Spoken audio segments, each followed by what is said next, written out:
नमस्कार दोस्तों, मैं हूं तुलसीराम सिंह और आप देख रहे हैं मेरा यूट्यूब चैनल। तो अगर कोर्ट की अवहेलना कोई करता है, अवमानना करता है यानी कॉन्टैक्ट करता है, तो उसकी सज़ा कोर्ट कैसे देता है और कहां से उसको शक्ति मिलती है सज़ा देने की, तो इन सब के बारे में बात करेंगे। तो वीडियो के लास्ट तक बने रहिएगा। 27 अप्रैल 2022 जिसमें जो आरोपी होते हैं विजय कुर्ले व उनके साथी होते हैं, उन सभी को सुप्रीम कोर्ट द्वारा कोर्ट की अवमानना यानी अवहेलना का दोषी पाया जाता है और जिसमें उनको सज़ा भी दिया जाता है, जिसमें न्यायमूर्ति दीपक गुप्ता और न्यायमूर्ति अनिरुद्ध बोस की पीठ से रिलेटेड होता है मामला। और इसमें होता क्या है, अब ये चीज़ तो आप समझ गए कि कोर्ट की अवहेलना जो करता है, अवमानना करता है, वहाँ पे जो कोर्ट होता है उसको पनिशमेंट दे सकता है, ऐसा उसके पास शक्ति है। ठीक है, अब सवाल ये आता है कि ये शक्ति उसको कहाँ से मिलती है, कौन सी कानून, कौन से प्रावधान के तहत मिलती है। तो मैं आप सभी को बताना चाहूँगा, इसमें दो ऐसी कानून हैं जिनके तहत मिलती है, एक भारतीय संविधान और दूसरा जो है वह है कोर्ट की अवमानना अधिनियम 1971। तो सबसे पहले बात करते हैं कोर्ट की अवमानना अधिनियम 1971, जिसमें सुप्रीम कोर्ट से लेकर और आपकी निचली अदालत तक यानी कि high court, session court, district court, सभी जो कोर्ट होते हैं, अगर उनकी अवहेलना की जाती है, अवमानना की जाती है यानी कॉन्टेम्प्ट ऑफ द कोर्ट की जाती है, तो पनिशमेंट के प्रावधान है। उसमें कोर्ट के पास पावर होता है, शक्ति होता है कि उस व्यक्ति को, उस पर्टिकुलर संस्था को, उस पर्टिकुलर कमेटी को पनिशमेंट कर सके।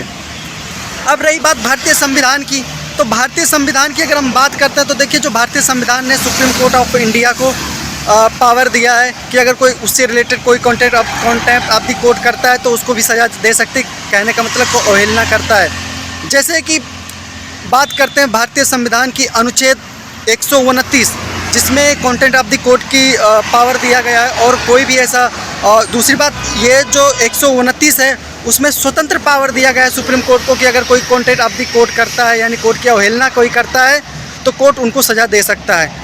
उसके बाद में जो आता है, जो अगला अनुच्छेद आता है, वो अनुच्छेद आपका 142(2) है, जिसमें ये कहा गया है कि जो सुप्रीम कोर्ट ऑफ इंडिया होगी वो उसको मतलब खुद को एक रिटर्न यानी लिखित रिकॉर्ड माना जाएगा।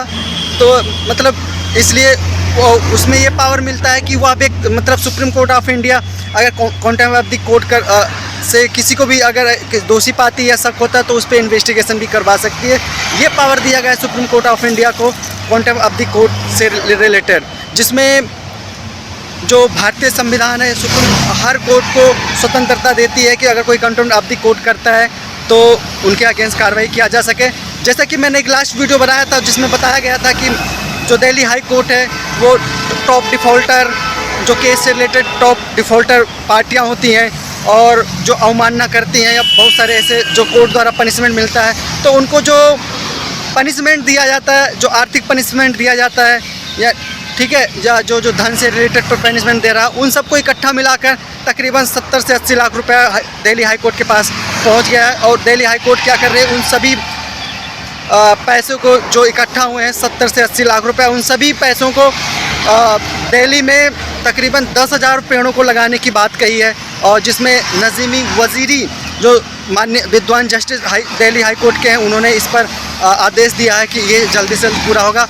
और इस मैटर को 7 जुलाई 2023 में लिस्टेड किया गया है। जल्दी से रिपोर्ट सबमिट होगी जिसमें पेड़ों की साइज़, किसके द्वारा निगरानी की जाएगी, हर 6 महीने पे एक रिपोर्ट बनेगी, उन सारी चीज़ों पे बात किया गया। तो बहुत जल्द ये चीज़ लागू हो जाएगी, इससे बेनिफिट बहुत ज़्यादा होगा। किसी ने पूछा था कि क्या नाम है, ये जो पेड़ लगाने की बात कही कौन सी प्रावधान के अंतर्गत कही गई। तो देखिए भाई, ये मैं आपको बस इतना ही बताना चाहूँगा, प्रावधान को छोड़ो, कानून को छोड़ो, ठीक है, सेक्शन को छोड़ो।